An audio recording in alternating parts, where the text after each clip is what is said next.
Thank you, Mr. Chairman. Mr. Stumpf, thank you for being here. Just as an observation, I know that you have a whole host of people here with you, and I'm sure one of those people is a communications person. I would just make the observation, look, I know you talk daily with board members and, been on boards before myself. I would suggest just, again, as an observation, that to not invoke some degree of clawback for yourself and others involved would be committing malpractice from the standpoint of just public relations. So at a minimum, I'm sure that is going to take place. I would be surprised if it doesn't. Let me just, you found out about this through reading the LA Times, is that correct?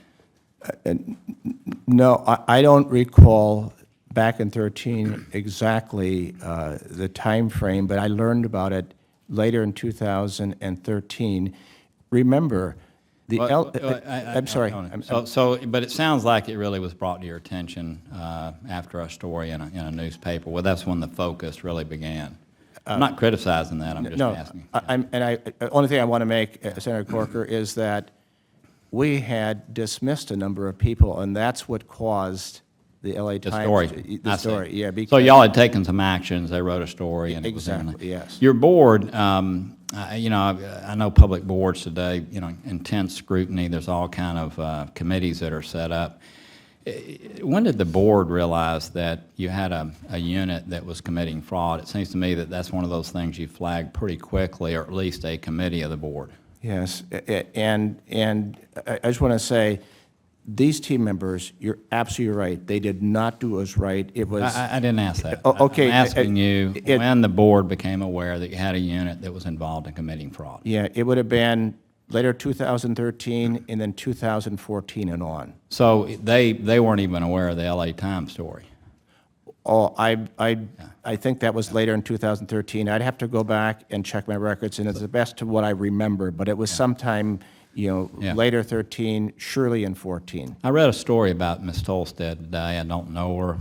Actually, sounds like she was an incredibly hard worker. Got to work early, rode a bus. Micromanaged, signed leases herself. I don't know if any of this was true, but how do you, when you have somebody that's that involved in sort of micro details, is this a case of not raising their head up to 5,000 or 10,000 feet and understanding the kind of culture that was being created by slogans like 8 is great and those kinds of things? I mean, it's just hard to, it seems to me that within a bank, with all the data you use to contact customers, and I mean, you can, with algorithms, I mean, you guys can pick this stuff up so quickly. It's hard to believe that there isn't some report within the bank that would cause this to jump out at people and say something really bad is happening here.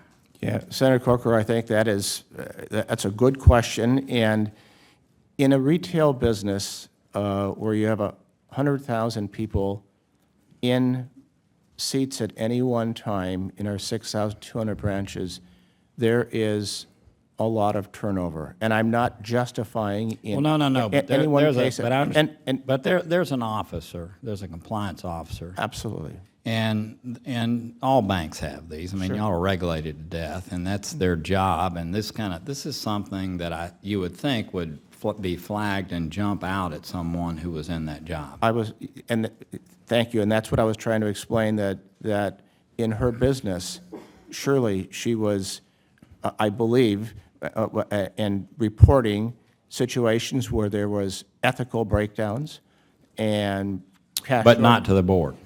And it got to the board level, it got to the corporate level in 2013 because progress was not being made, and the board level in 14 as the corporate resources started to, and we've been actually seeing improvements since that time. It does seem like there was, just in fairness, again, there does seem like a big disconnect there. So she left after 27 years, and I think it would be good for the audience at some point, not during my time, to explain the entire compensation. I think it's a little different than most people think based on some of the comments that have been made. But I assume her departure after 27 years was based on this issue. Is that correct? It was based on a number of issues. This was one of them. We wanted to take the business in a different direction. And we So also, she, in essence, was terminated over this issue. no, Carrie chose to retire. Tim Sloan, our Chief Operating Officer, with my consultation, had a discussion with her, it was sometime in June or July, and said, we want to go in a different direction. We want to put an end. We want to put more focus on this issue. But it was a variety of things, and she was eligible for retirement, and she decided to retire. Well, my time is up, and out of respect for other members, I will stop. I have numbers of other questions. We thank you for being here. Thank you.